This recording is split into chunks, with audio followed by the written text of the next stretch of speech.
तृतीया तत्पुरुष समास को लेकर चल रही चर्चा में यह अंतिम पाठ है, तृतीया तत्पुरुष समास से संबंधित। इसमें 3 सूत्रों पर विचार किया जाएगा। कृत्यैरधिकार्थवचने, अन्नेन व्यंजनम, भक्षेण मिश्रीकरणम। यह 3 सूत्र हैं जिन सूत्रों पर चर्चा की जाएगी। इससे पहले कर्तृकरणे कर्ता बहुलम यह सूत्र गया, उस पर चर्चा की गई और उसका सारांश यही है कि कर्तृ तृतीयांत और कर्ण तृतीयांत जो होगा सुबंत, उसका क्तांत प्राकृतिक समर्थ सुबंत के साथ समास होता है। और इस सूत्र जो आज का प्रथम सूत्र है कृत्यैरधिकार्थ वचने, इसका जो उदाहरण है वातच्छेद्यम, वातच्छेद्यम तृणम, काकपेया नदी, यह जो उदाहरण है, इन उदाहरणों में भी कर्तृ तृतीयांत पद हैं, वातेन, काकेन इत्यादि, उनका छेद्यम, पेयम इत्यादि कृदंतों के साथ समास हो सकता है। फिर भी इस सूत्र का जो प्रारंभ किया गया, कृत्यैरधिकार्थ वचने सूत्र का जो प्रारंभ किया गया, वह नियमार्थ नहीं है, वह केवल पूर्व सूत्र का ही, यह सूत्र प्रपंच मात्र है, उसी का विस्तार है। वस्तुतः तो समास पूर्व सूत्र से भी हो सकता था। एक विशेष बात इसमें और है कि अधिकार्थ वचने, अधिकार्थ कृत्यैहि ही अधिकार्थ वचने, कृत्यैहि ही तृतीया विभक्ति बहुवचन का है, अधिकार्थ वचने सप्तमी विभक्ति एकवचन का है, 2 पद का सूत्र है। और अधिकार्थ वचन का तात्पर्य क्या है, तो अधिकः अध्यारोपितः अर्थः अधिकार्थः, इस प्रकार से भी आचार्यों ने व्याख्या की है।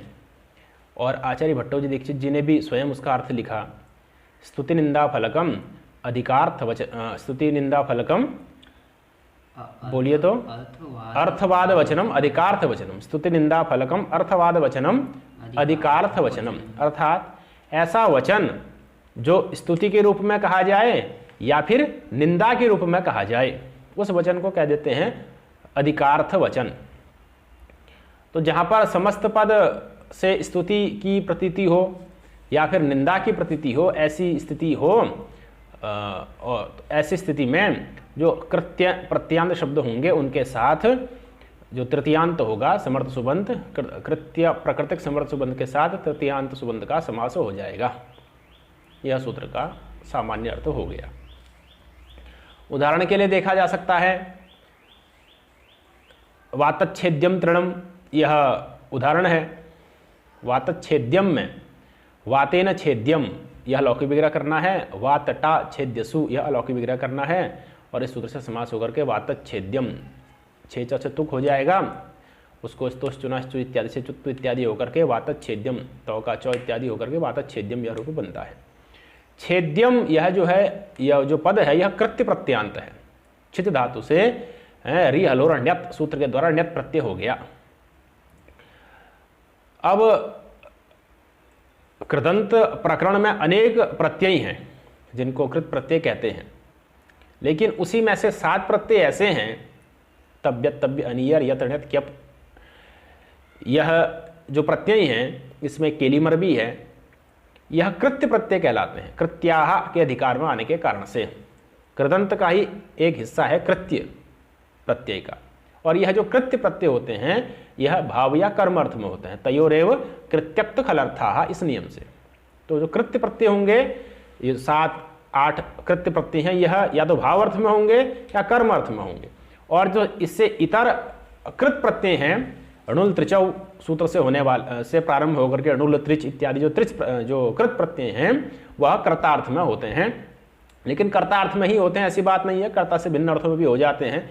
कृत्य लुटो बहुलम सूत्र में जो बहुलक ग्रहण किया गया है, बहुलक ग्रहणम सर्वोपाधि व्यभिचारार्थम, बहुलक ग्रहण सभी उपाधियों के व्यभिचारार्थ है, इसलिए कर्ता अर्थ में, कर्म अर्थ में, कर्ण अर्थ में, भिन्न भिन्न अर्थों में ये सारे प्रत्यय हो जाते हैं। जहाँ जैसी संगति है उसके अनुसार अर्थ की कल्पना कर करके व्यवस्था बना ली जाती है। कर्ता अर्थ में ही होते हैं ऐसी बात नहीं है, उससे भिन्न अर्थों में भी हो जाते हैं। बहुलक ग्रहणात् बहुलक ग्रहण बलात्। तो वातच्छेद्यम यहाँ पर जो छिद्र धातु से ण्यत प्रत्यय हुआ हो तो कर्म अर्थ में ही है, तृण उसका ही कर्म है। तो वातच्छेद्यम तृण में छिद्र धातु से ण्यत हो गया और उसको गुण इत्यादि होकर के छेद्यम यह रूप बन गया। रूप बनने के बाद छेद्यम यह कृत्य प्रत्यांत हुआ, इसके साथ वातेन इस कर्तृ तृतीयांत का इस सूत्र से समास हो गया। समास होने के बाद वातच्छेद्यम यह रूप निष्पन्न हुआ। और वातच्छेद्यम का तात्पर्य क्या है? तो वातच्छेद्यम इससे दोनों अर्थ लिए जा सकते हैं, स्तुति परक अर्थ भी हो सकता है और निंदा परक भी अर्थ हो सकता है। कैसे हो सकता है? तो तृणम वातच्छेद्यम अस्ति, तिनका कैसा है? तो वातच्छेद्य है। वातच्छेद्य का तात्पर्य क्या है कि तिनका इतना कोमल है, तिनका इतना कोमल है कि हवा आती है तो वो भी उसको क्या उड़ा देती है। ये इसकी अगर कोमलता बताएंगे, तिनके की कोमलता बताएंगे तो ये आपका स्तुति हो गई, प्रशंसा हो गई।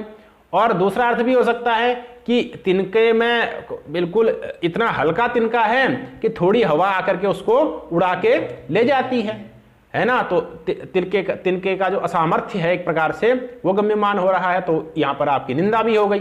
तो स्तुति और निंदा दोनों ही वातच्छेद्य का अर्थ हो सकता है। तिनके की अगर कोमलता बताएं तो इतना हल्का इतना कोमल तिनका है कि थोड़ी हवा आती है वो भी उसको नष्ट कर देती है, कोमलता से उसकी स्तुति हो गई। और इतना कमजोर है, इतना दुर्बल है, इतना है सामर्थ्यहीन है कि थोड़ी भी हवा उसको उड़ा देती है, तो ये उसकी निंदा भी हो सकती है। तो ये दोनों स्तुति निंदा फलकम अर्थवाद वचनम, स्तुति और निंदा है फल जिसका, ऐसा जो अर्थवाद वचन होता है, अर्थवाद वचन बड़ा चढ़ा करके उसको कहना या आरोप इत्यादि अर्थ कहना, यह सब अर्थवाद वचन हो गया। यही आपका अधिकार्थ वचन कहलाता है। और अधिकार्थ वचन इस वातच्छेद्यम से गम्यमान हो रहा है, इसीलिए इस सूत्र से समास होकर के वातच्छेद्यम तृणम यह रूप निष्पन्न होता है। दूसरा रूप है काकपेया नदी। काकपेया नदी में देखिए, काकेन पेया, काकपेया, काकेन कर्तृतृतीयांत है, पेया कृत्य प्रत्यांत शब्द है, पा धातु से अचो यत सूत्र के द्वारा यत प्रत्यय हो गया, क्योंकि पा धातु अजंत है, यत हो गया। पा य के परम होने पर इद्यति सूत्र के द्वारा पा के आ को ई हो गया, तो पी य और फिर उसको गुण हो गया पेय। स्त्रीलिंग में नदी विशेष्य, इसलिए स्त्रीलिंग में चले गया, पेया यह रूप आपका बन गया। तो पेया यह कृत्य प्रत्यांत शब्द है, नदी इसका कर्म है, वही विशेष्य है, वो उसी अर्थ को ये बता रहा है, इसलिए उसमें प्रथमा है। पेया नदी, पेया भी प्रथमांत है कर्म प्रत्यांत होने के कारण से। अब जो पेया शब्द है कृत्य प्रत्यांत है, उसके साथ कर्तृ तृतीयांत जो काग शब्द है उसका समास इस सूत्र से हो जाता है। और काकेन पेया लौकिक विग्रह हो गया, काकटा पेया सु अलौकिक विग्रह हो गया। समास होने के बाद काक पेया यह समस्त पद निष्पन्न होता है। अब यहाँ पर नदी की स्तुति भी हो सकती है इस पद से, और नदी की निंदा भी हो सकती है कि जो नदी है वह काकपेया है। तो इसके दोनों तात्पर्य हो सकते हैं कि कौवा वृक्ष की डाल पर बैठा है और नदी में इतना अधिक जल है कि वह वृक्ष की डाल से बैठे बैठे ही नदी के पानी को पी ले रहा है। तो ये तो नदी की विशेषता हो गई कि नदी जल से परिपूर्ण है। ये तो नदी की क्या हो गई? स्तुति हो गई, प्रशंसा हो गई। और दूसरा अर्थ भी हो सकता है कि नदी में इतना जल है कि कौवा भी अगर जल पिए तो सारी की सारी नदी को पी जाएगा, मतलब नदी में जल की अत्यंत अल्पता है, ये निंदा भी हो गई। नदी में केवल इतना ही जल मात्र नदी में बचा हुआ है कि अगर कौवा भी पिए तो वो काग से भी पातुम योग्य, काग से भी पान करने योग्य है, मतलब उसमें जल की बहुत अल्पता है, ये नदी की निंदा हो गई। तो काकपेया शब्द से दोनों अर्थ आ रहे हैं, स्तुति अर्थ भी आ रहा है, निंदा अर्थ भी आ रहा है, तो अधिकार्थ वचन हो गया। अधिकार्थ वचन गम्यमान है और कर्तृ तृतीयांत काकेन का कृत्य प्रत्यांत पेया के साथ समास होकर के काकपेया नदी यह रूप आपका सिद्ध हो जाता है। तो इस प्रकार से कृत्य अधिकार्थ वचनम में कोई ऐसी विशेष चर्चा नहीं है। पूर्व सूत्र का ही प्रपंच मात्र है, नियमार्थ यह नहीं है। यद्यपि पूर्व सूत्र से भी समास सिद्ध है, सिद्धे सत्याभ्यमाण विधिर नियमाय भवति, नियम से यह नियम सूत्र हो सकता था, लेकिन यह नियम सूत्र नहीं है, केवल उसी का प्रपंच मात्र है। और अधिकार्थ वचन गम्यमान होना चाहिए, ये इसकी एक अपनी विशेषता है। इसके बाद अगला सूत्र है आपका अन्नेन व्यंजनम। क्या सूत्र है? अन्नेन तृतीयांत व्यंजनम, प्रथमांत दो पद का सूत्र है। अन्नेन व्यंजनम, इस सूत्र के द्वारा भी समास किया जाता है तृतीया तत्पुरुष समास। अन्य न, अन्नवाचक जो तृतीयांत होगा, अन्नवाचक जो तृतीयांत होगा है उसका व्यंजनम, व्यंजनवाचक के साथ समास होगा। किसके साथ समास होगा? व्यंजनम। अब व्यंजन से यहाँ पर क्या लेना है? तो स्वर व्यंजन जो हलवर्ण है उनको ना लेकर के व्यंजन शब्द एक विशेष प्रकार का बोधक है। किसका बोधक है? तो कहते हैं कि जो अन्न का संस्कारक द्रव्य विशेष है उसको यहाँ पर व्यंजन पद से लिया गया है। उदाहरण क्या है? दध्योदन। क्या उदाहरण दिया गया? दध्योदन।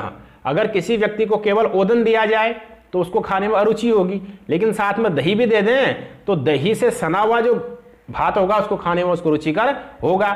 तो दही से सना हुआ जो भात हुआ यहाँ पर उस भात का उपकारक, उस भात का को संस्कृत करने वाला पदार्थ क्या है? दधी है।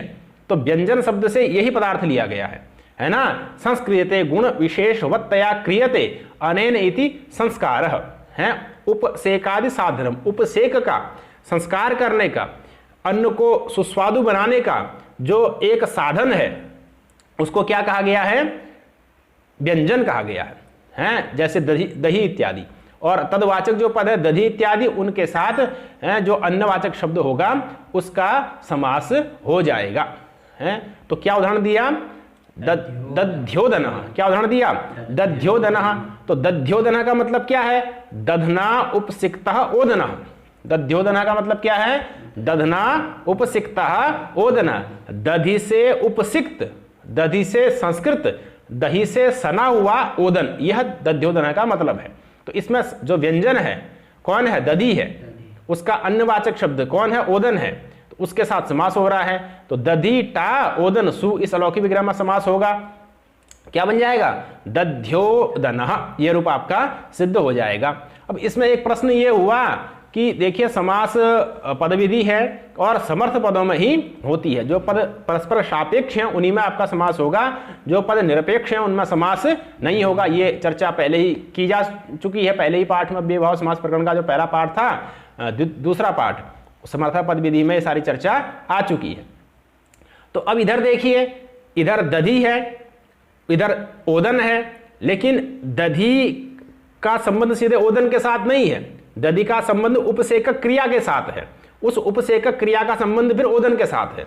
दधी जो ओदन में जा रहा है, दधी से उसका, दधी का ओदन के साथ जो संबंध बन रहा है वह उपसेकक क्रिया के माध्यम से बन रहा है ना। तो दधी का संबंध हुआ उपसेकक क्रिया में, ओदन में तो हुआ नहीं, तो उसमें सामर्थ्य नहीं रहा आपका। दधी का ओदन के साथ सामर्थ्य नहीं है, तो इसलिए वहां पर सामर्थ्य अभाव में तो समास यहां नहीं होना चाहिए, यह प्रश्न है। तो फिर भी समास कैसे होता है? तो उसका उत्तर यह दिया गया कि देखिए दधी का ओदन के साथ अगर आप संबंध बनाना चाहेंगे तो उपसेकक क्रिया के माध्यम से ही बना सकते हैं और दूसरा कोई उपाय नहीं है। इसलिए यहां पर दधी शब्द जो है वो दधी कर्णोपसेचन अर्थ में, दधी कर्णक जो उपसेक है, दधी कर्णक जो उपसेक है उस अर्थ को बताता है। दधी शब्द केवल दधी अर्थ को नहीं बता रहा है, बल्कि दधी है साधन जिस उपसेकक क्रिया का, उस अर्थ को बता रहा है। तो दधी शब्द दधी कर्णोपसेक वृत्ति होने से उसका ओदन में अन्वय हो जाता है। तो दधी और उपसेक दोनों का अर्थ एक ही हो गया और वह सीधे ओदन में अन्वित हो गए, तो उनका सामर्थ्य बन गया। महाभाष्यकार ने भी बोला युक्तार्थ संप्रत्ययाच सामर्थ्यम। महाभाष्यकार ने क्या बोला? युक्तार्थ संप्रत्ययाच सामर्थ्यम। जहां पर युक्त अर्थ है, जो अर्थ उसके साथ निश्चित रूप से लगा हुआ है, उसके माध्यम से भी सामर्थ्य होता है। तो सामर्थ्य की एक परिभाषा यहां पर विशेष रूप से आ जाती है, समर्थ पदविधि वाली की न होकर के युक्तार्थ संप्रत्ययाच सामर्थ्यम, इस प्रकार से एक सामर्थ्य की परिभाषा है। तो दधि के साथ उपसिक्त अर्थ युक्त है, उसके माध्यम से ओदन में वो अन्वित हो रहा है, तो इसलिए यहां पर इसका सामर्थ्य बन जाता है। और दध्योदन का दधना उपसिक्ता ओदन, इस प्रकार से लौकिक विग्रह बना दीजिए। दधना ओदना, तात्पर्य हुआ दधना उपसिक्ता ओदन, दधिटा ओदन सु, अलौकिक विग्रह में समास इत्यादि होकर के दध्योदन, ये रूप आपका सिद्ध हो गया। ठीक है, पढ़िए मूल वृत्ति क्या लिखी है? संस्कार द्रव्यवाचकम तृतीयांतम। संस्कार करने वाला जो द्रव्य कौन हुआ? दधी। तदवाचकम तृतीयांतम कौन हो गया? दधना, है ना। उसका